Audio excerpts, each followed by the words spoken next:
Hey, let me show you how you can fix no media sound on your Sony WH-1000XM3.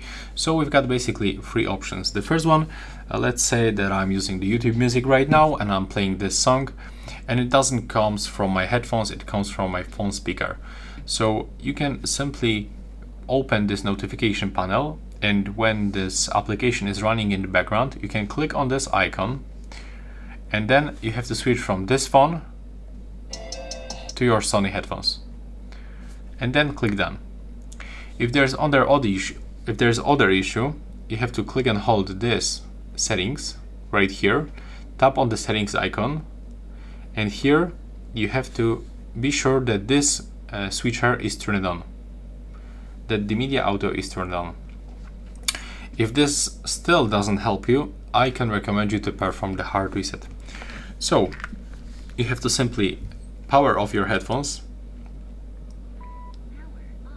and then use two buttons combinations, the power on and the noise cancellation buttons. So click and hold these two buttons together and keep holding until this indicator starts blinking quickly. There we go. And the hard reset is complete. Right now you can right now you can set up your headphones one more time with your phone. So yeah, tell me if it works. Bye.